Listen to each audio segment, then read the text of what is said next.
can't do that, yes, then of course, pray from your heart. But the Prophet Muhammad said, in this instance, this is the weakest form of faith. One more quick thing I want to say in our work of attempting to overcome polarization, which is so endemic throughout the world.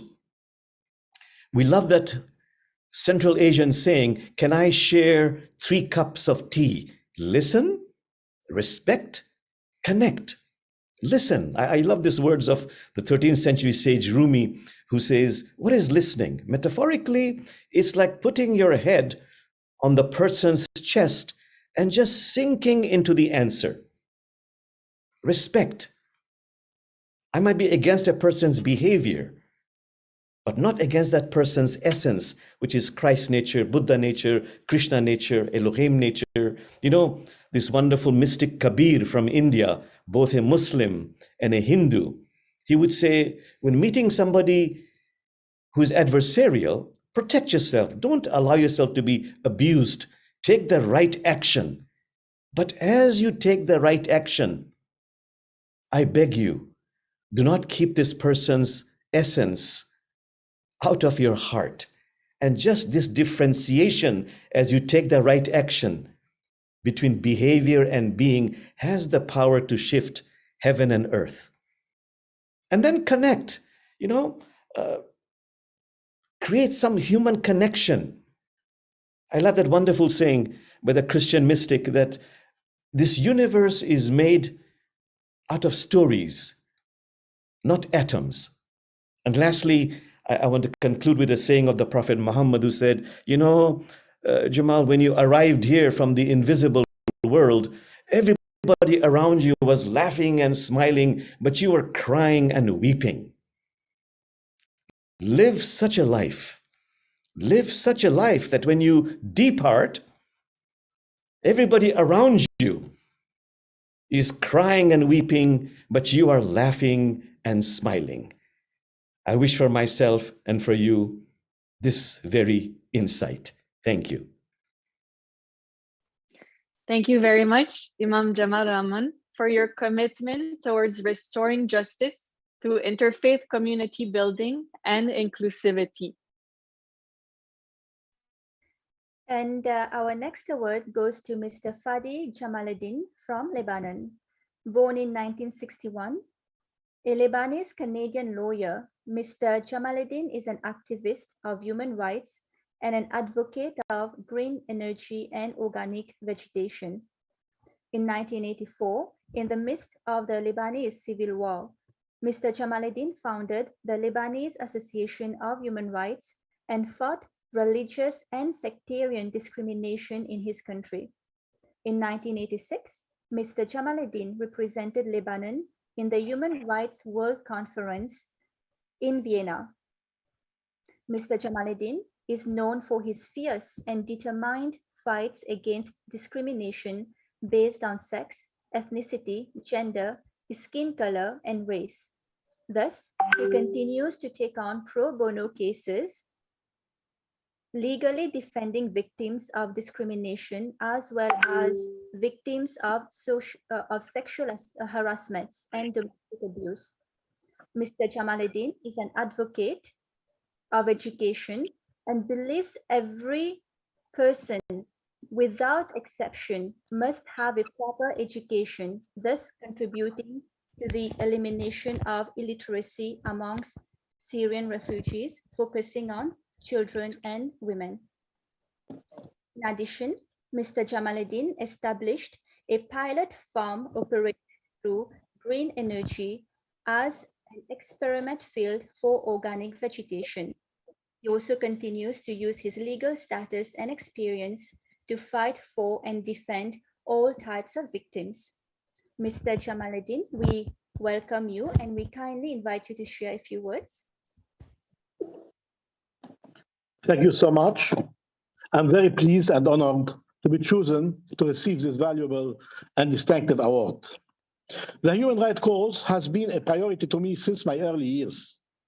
Is it not only a mission or a commitment, but a lifestyle? I live and enjoy my humanity in every aspect of my life and behavior. I'll always taught others to never differentiate between a human being for whatsoever reason. We are all equal in our differences. But humanity for me is not limited to be an act among a human, but it extends towards animal and Mother Nature. This is what I strongly saw in Kailasa, and this is why I'm very proud to receive this award from them. Thank you so much, especially to an icon of human rights, the leader supreme pontiff of Hinduism and his community. And together we will continue our fight for a better world. And again, thank you so much for this award. Thank you so much, Mr. Jamalidin, for your kind words and your dedication and hard work towards creating an equitable world for all beings. Thank you. Our next award goes to His Holiness Rajeshwar Guruji from the United Kingdom. His Holiness Rajeshwar Guruji is the founder and spiritual leader of International Siddhashram Shakti, UK and India. His Holiness Rajeshwar Guruji is wholeheartedly devoted to his community and is always available and accessible to help those in need. Throughout the year, he organizes big festivals such as Diwali, Holi, Navaratri, and Shivaratri to keep the history behind each festival alive. Some of his many awards and recognitions include appointed as advisor and global council member of World Yoga Community, USA, Argentina. He was appointed as the Peace Ambassador for World Book of Records, appointed as Mayor Chaplain, Dharma Guru for Harrow, London, received the Happiness Ambassador Award at the House of Commons, British Parliament, London, in recognition of extraordinary and dedicated service to the community, and many more. Your Holiness, Rajeshwar Guruji, we warmly welcome you and we kindly invite you to share a few words.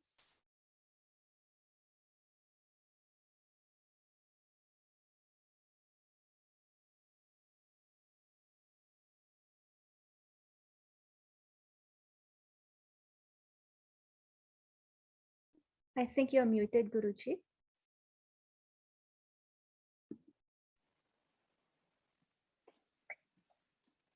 Namaste everyone. Guruvai sadam punamadeva tulyam prano vadharya vaitam sadevam. Chintam vichintam bhavameka rupam. Guruvai pranamyam, Guruvai pranamyam. First of all, thank you so much to His Divine Holiness Nithyananda Maharaji, Koti Koti Pranam. This award is not my award. This is my community award. This award goes to my Sadgurudev Swami Nikleshwaranji Maharaj, who initiated me when I was age of 13. I do my best. That is the one principle I follow in my life. I do my best, let God do the rest. So I'm serving my service to the community from last 22 years in Harrow, London. When the divine person is giving you award, that means is not person is giving you award, is the God is giving you award. I always believe mankind and humanity. And the all personality was talking about interfaith and others support you. And that is a very important as per interfaith. And I'm glad I honor myself in that way. Being a Hindu, we are supporting all that interfaith community. And we have also received the respect for all the interfaith community. As per the gentleman said, the Imam, regarding about our root. We should always remember our root. When we remember our root, we'll give something to the someone who can deserve. I'm also very happy today. Our former mayor and councillor Krishna Suresh is achieving award today as well. And this is the call, unity.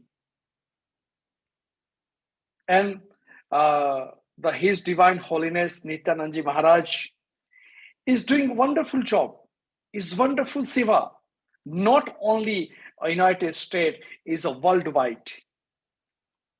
And this seva, I can say, is mankind and humanity, is coming from Sanatan Dharma. And this Sanatan Dharma is giving you opportunity to the world to acknowledge the seva and service to all the varnas. As per I was listening, there is a 4 varnas: Brahman, Kshatriya, Vaishya, and Sudra. But I believe beyond that, humanity, everyone is equal, and everyone can receive, everyone can achieve all the knowledge from the divine energy. And if you want to more and more, you hold to hand to your Sadguru, whoever your Sadguru, you hold the hand, and your Sadguru will teach you, your Sadguru will take you wherever you have to go. But must remember, your fathers and mothers is the first guru of your life. And thank you so much for this award, this Kailasa Dharma Rakshak Social Justice Award. And as per I said, this award belongs to my Sanatan Dharma community. Thank you so much. Thank you very much, Your Holiness Rajeshwar Guruji, for your dedication and selfless service to the community for the past 22 years. Thank you. And our next award goes to Councillor Suresh Krishna from the United Kingdom. Councillor Suresh Krishna is a statesman and a community man. He was born and bred in the village of Nelliyadi, Sri Lanka. Since 2010, Councillor Suresh has been an established statesman. He is also an ambassador for the Harrow United Deaf Club and Harrow Association of Disabled People. In 2015, Councillor Suresh was elected as the mayor of the London Borough of Harrow, having served as deputy mayor since June 2014. Since 2006, Councillor Suresh has been a dedicated community leader and is one of the main Tamil community leaders in London, speaking on many stages at which he spoke up for Tamils' freedom and rights in their homeland, thus bringing awareness of the Tamil culture and struggle to the public domain. He has also worked with and for other communities who share his neighborhood in London. Councillor Suresh introduced the Tamil Thai Pongal as a Tamil cultural event in Harrow Council's calendar. Since 2011, Harrow residents have enjoyed the Harvest Festival as an annual event which shares the Tamil culture and traditional values among other communities. As an enthusiastic supporter of charitable initiatives, Councillor Suresh has personally taken part in charity fundraising events. Councillor Suresh, also known as London Baba, is a very prominent figure internationally among Tamils and as a leading Tamil actor in the UK. Councillor Suresh, we warmly welcome you and we kindly invite you to share a few words.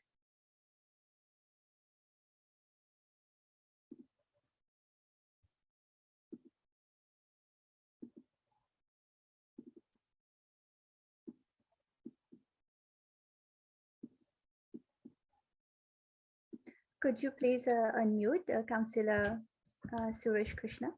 Thank you. Sorry, I was very enthusiastic without even checking my mute. It's an honor attending the Sri Kailasa's commemoration of the World Day of Social Justice and Om Award ceremony. And thank you for your invite. First of all, my greetings goes to Supreme Pontiff of Hinduism, Jagat Guru Maha Sannidhanandam, His Divine Holiness, Bhagavan Nithyananda Paramashivam. Yes, I'm very fond of Bhagavan Nithyananda Paramashivam. He has many talents and he is an extraordinary. I never seen a human being who can share their hidden talents and powers with other human beings. But I have seen it in His Holiness Bhagavan Nithyananda Paramashivam, and I have personally witnessed myself in London. Yes, Ma Adma Daya coordinated many events in London, and the opening of a third eye and the vibration of coconut are the biggest highlights. These are only possible by the Holiness Bhagavan Nithyananda Paramashivam. It's an honor being part of this celebration. And I just would like to touch upon two things: the healthy living and the peace. Yes, the global austerity hits by many countries, and United Kingdom is not an exception. Because of the austerity, we have faced with many crises in UK, and poverty is one of them. And the food poverty crisis is another one which causes obesity, which means the poor people are consuming unhealthy food and faced with health issues from all age groups: children, young people, adult, and elderly. We need to educate people about healthy living and public health issues, but you cannot blame those poor people. When you are starving, you tend to eat anything within your reach. But in our town, we have voluntary community kitchens and many faith organizations, such as just witnessed our Rajeshwar Guruji, who's got the International Siddhashram Sakti Center, who also, is being helpful and providing the free meals for the needy who have been starving all along across our borough. And many faith organizations are looking after people who face with food poverty, but globally, it is not there. Second one is the global peace that we really needed. As you can see, now Russia is about to strike Ukraine. I can remember the quote by Mahatma Gandhi. He said, "Eye for an eye makes the world go blind." We need to value each and every citizen on this earth so that love, peace, and happiness will come your way with a smile. Bhagavan Nithyananda Paramashivam, your preaching of non-violence and peace, not only in India, but reach the people globally, which I am very proud of. When Mother Teresa received the Nobel Prize, she was being asked how you can promote world peace. And Mother Teresa said, you go home and love your family, because peace starts from home. If every household loved their family, we would all have the global peace. Let's be all hold hands together and unite together, work together, and achieve the social justice for all. And thank you for your recognition of the Om Award. Very happy to see my dear friend Rajeshwar Guruji also receiving this award. And thank you to all for having me on this great occasion. Thank you. Thank you, Councillor Suresh Krishna, for your dedicated leadership and for your important contributions to the causes of freedom and human rights. Thank you so much. And our next award goes to Ms. Sulosh Pillai from South Africa. Ms. Sulosh Pillai is the chairperson of Daughters of Africa with a proven track record in community development, project management, and empowerment, implementing corporate social investments projects in various sectors for over 35 years. Ms. Pillai serves as an ambassador, speaking at public platforms, sharing her story on her cancer journey. Daughter of Africa implements both cancer and diabetes screening and awareness for free in communities that do not have access to healthcare. Ms. Pillai is also the Vice Chair, ACT Foundation, SA, a global charity community which operates in a growing number of countries across Africa, Asia, and Europe. Ms. Pillai has been a recipient of many awards for her philanthropy work, amongst others, Mayor's Award for Excellence in Community Work, Amen Women of the Year Award, Peacock Award Indian Academy of SA, and many more. Ms. Pillai has recently been appointed a member of the Multidisciplinary Ministerial Advisory Committee for Social Behavior by the National Minister of Health and Social Development. Ms. Sulosh Pillai, we warmly welcome you and we kindly invite you to share a few words. Thank you so much.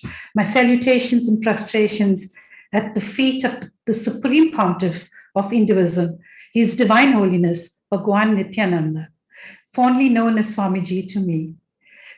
His blessings indeed is the foundation that is making this world a better place to be in, no matter where we are globally situated. As you know, I am all the way from South Africa.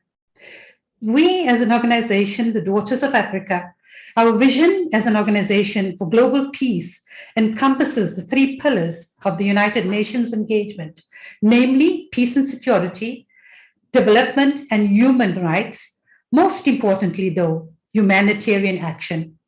We need more people to focus on the concept coined by our late president, Tata Nelson Mandela. I was very, very privileged to be able to work with him in many projects in South Africa. He coined this beautiful concept called Ubuntu, literally translating into I am because you are. We cannot, as a community, as an organization, as a global community, function in silos, neither can we function in a fragmented means. We as an organization want to provide the capabilities of every individual in our society and community to live the life they wish to live, but maintaining integrity. The approach obviously has got to be very comprehensive, very coordinated, and it must strengthen the resilience in communities. We need to move to a proactive approach in whatever we do. Much like what Swami Nithyananda has been saying throughout this incarnation. Sustaining peace does not need seeking new mechanisms or new styles. It is actually wired in our very DNA. Let the enlightened masters like Swami Nithyananda work peacefully and to stop prosecuting or persecuting them and allow them to take this dharmic restoration to the global world. Coming back to Ubuntu, which our late President Nelson Mandela coined for us, it is a value system that has the potential to cut across and unify races and ethnicities, class and gender throughout the world. It causes deep resonance in us for the kind of world we want to live in, the kind of world we imagine our ancestors enjoyed, and the kind of world we'd like our descendants to enjoy. It is deep-seated cultural roots that can stabilize this in humanity. Ubuntu calls us to consider our history, and when we talk history, we talk our ancestors, and to consider again, our future. When we talk future, we talk about our descendants, obviously. We have to live the lives in which we can honor this formula. Unlike the Western way of thinking, we see both ancestors and descendants as people that are visibly to us, but invisible to many others. But to us, they are actual persons who are present in our life.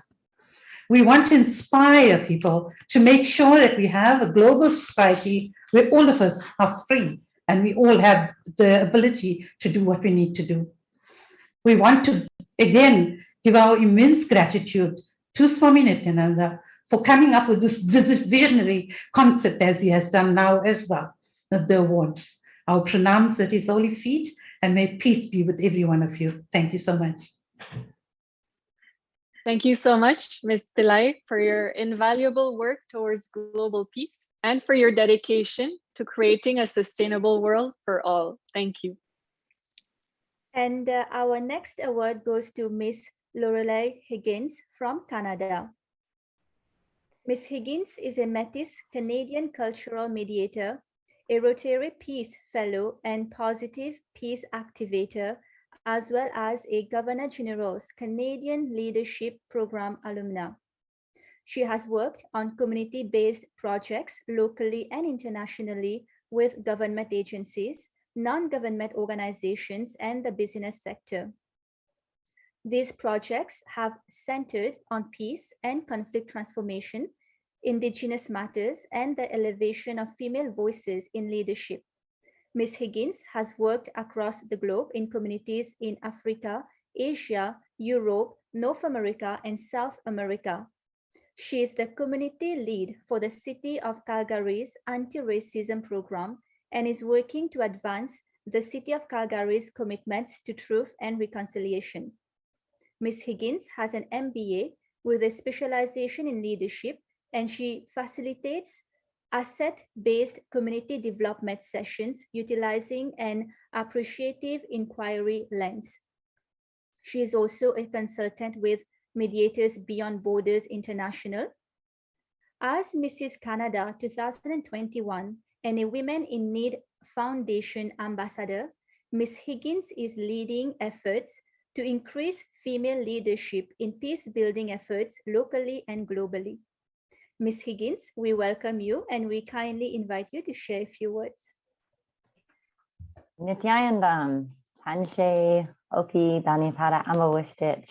Hello, everybody. Lorelei Dishinakashun. So I have the pleasure of coming to you from Treaty 7 territory here in Calgary, Alberta, Canada. And behind me is our lovely medicine wheel that we have up on one of the hills by my house. So we're going to come back to that. But I just want to convey my sincere gratitude for being here. I want to recognize all the other people who are being awarded and just the people who hold the space for this type of event to happen and to celebrate the different parts of humanity that are required for all of us to do this amazing and difficult work. So many thanks to His Divine Holiness. I never imagined as a young girl that I would one day be among people like you or be respected enough by my community to be called a peace builder. I didn't know what that was. And we've heard today that peace really is simple. It's that simple act of creating connections and decreasing dividers. And we can all do something. And quite often, I think we get lost in what can we do? We're just going to sit still. It's impossible. It's too big. But what I hear from this wonderful group hosting us and from everybody on the call is every single person can do something. And it's only in moments like this when you realize that the things that you do every single day are spectacular and that they're meant to be rewarded. So if I can encourage everybody, one thing is encourage one other person today, that they too can be a peace builder, that they too can reach out that hand and create a connection where maybe before there was a division or an unknown, so maybe we were scared. And the more we connect, the more we reconnect, and the more that we walk together, I do really think that peace is possible. I'd be remiss if I didn't close by just thanking those who came before me. Somebody said earlier, you know, we stand on the shoulders of giants. I have so much of my family who has fought for rights as Indigenous peoples in Canada. I've worked with Indigenous populations around the world, And every single time that I stand up here, I think about all the work that's gone into this, all the blood, the sweat, the tears, but also the laughter and the joy and what's been required to be here together. So I'll just close by, again, referencing the medicine wheel behind me. For those of you who know my work, who have seen it, I always talk about the shared path forward. And what's required in this work and to really, really achieve social justice is that we recognize that we're all required. So if we stop thinking linearly and that we all just have this piece or that piece, and we start to see ourselves as a circle, a medicine wheel, and we start to figure out where we all fit, we actually realize that in the circle, we all have a place. So I commend every single one of you watching, listening here on this call for the place that you're taking in creating a better future, and for taking the disruption that COVID has created and turning into something incredibly positive so that we can refashion a world where we all have a place in it that's actually seen and heard, and we all feel like we have an active role in our societies. So thank you so very much. Marcy, namaste. Thank you so much, Ms. Higgins, for your inspiring leadership and commitment to truth and reconciliation. Thank you so much.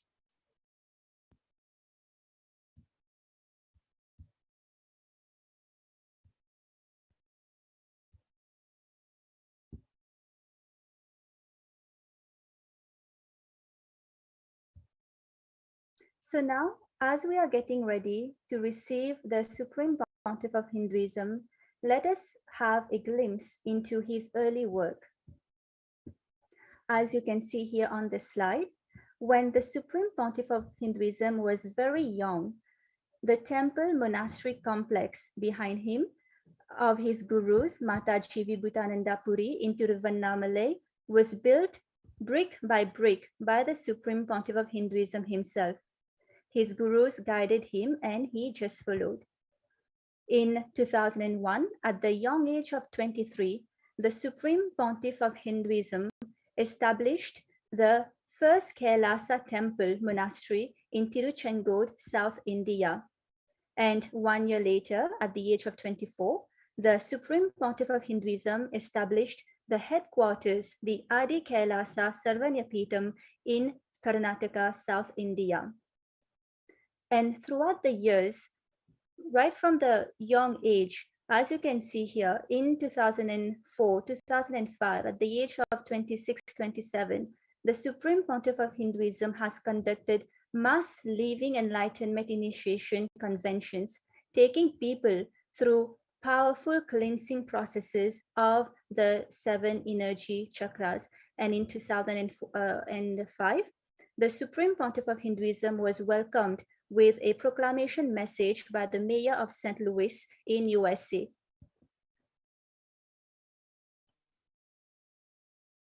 And here are just some few examples of the mass living enlightenment initiation conventions conducted by the Supreme Pontiff of Hinduism, which attracted thousands of people around the globe.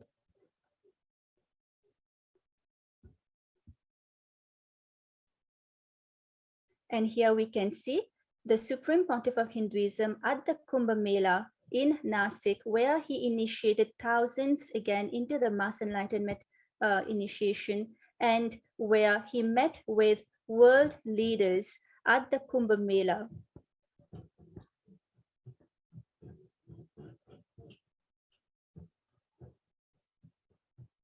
And all the hard work of the Supreme Pontiff of Hinduism has translated into the 108 Sri Kailasa Uniting Nations initiatives. These initiatives support a variety of humanitarian services which collectively allows for the creation of an enlightened, peaceful, sustainable, equitable, resilient, and thriving world.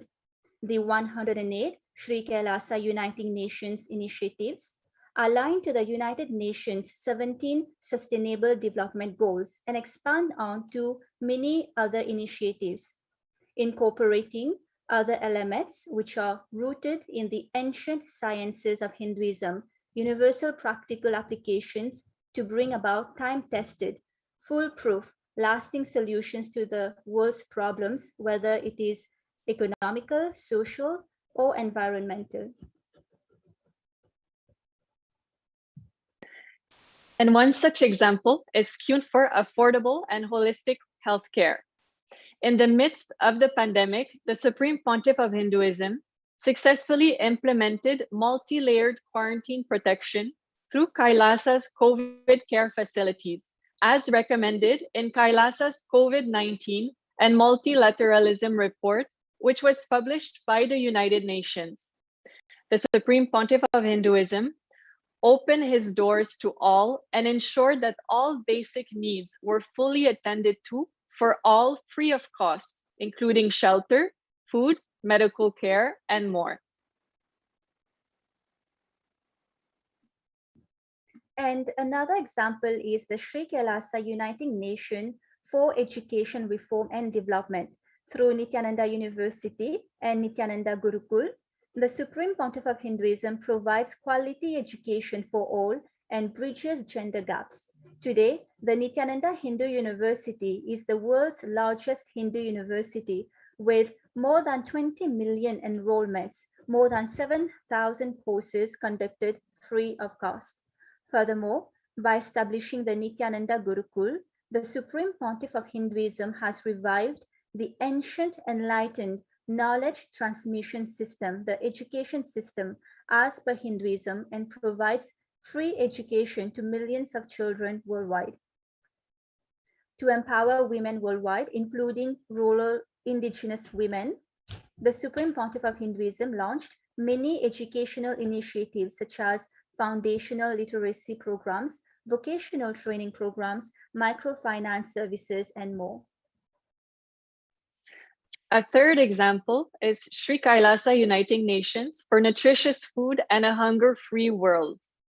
Over the past 27 years of his public life, the Supreme Pontiff of Hinduism has, through the launch of the No Hungry Home project, served over 1 billion free meals globally, with 10,000 meals served daily worldwide and 100,000 on festival days. The Supreme Pontiff of Hinduism works for a hunger-free world while ensuring the protection of the environment and all species. Specifically, Kailasa worldwide follows a zero-waste policy and adopts sustainable agriculture practices such as organic farming, rainwater harvesting, high-density farming, and vertical gardening.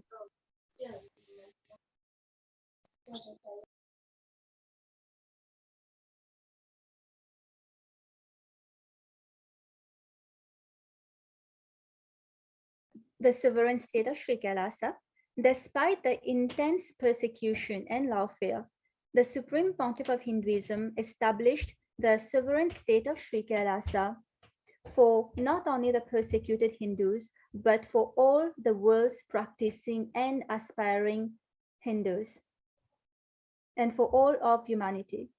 Kailasa is the ancient enlightened Hindu civilizational nation. Kailasa is not a competition for any country. It is in fact only complementing these nations. It is a seed bank for Hinduism with the vision of enlightened living for all humanity, which is rooted in the fundamental principle of Advaita and oneness. The idea that all beings can live in peace and harmony, and that all human beings are equal and divine and can reach their highest potential irrespective of nationality, religion, gender, etc. Kailasa's vision is to revive and share with today's world the practical applications of the greater sciences of authentic Hinduism. And with this vision, Kailasa has created thousands of enlightenment ecosystems around the world. Today, Kailasa has sovereign territory in more than one place. In its sovereign territory, Kailasa has its own Supreme Court and is also successful in achieving civil court status in 3 countries. Kailasa has the license to run banks in more than 27 places, and in 6 countries, Kailasa's currency has been accepted as mainstream currency, with acceptance as private currency in 2 more countries. And the sovereign state of Sri Kailasa has established bilateral relations with 8 cities, 1 state across 6 countries, as you can see here on the slide.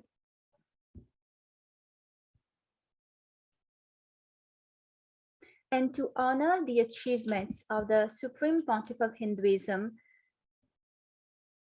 115 statesmen, 115 proclamations and certificates of recognitions from statesmen across 14 countries were conferred to the Supreme Pontiff of Hinduism. And just last month, on January 3rd, which is the incarnation day of the Supreme Pontiff of Hinduism, 37 cities across 4 countries have declared Kailasa's HDH Nithyananda Day. And these are some of the examples of the certificates of recognition received from congressmen and senators across the US. And here we can see the proclamations received by statesmen from other countries as well, such as Tanzania and Belize. And now let us get ready to receive the Supreme Pontiff of Hinduism, Bhagavan Nithyananda Paramashivam, who will now be delivering the presidential address. Thank you.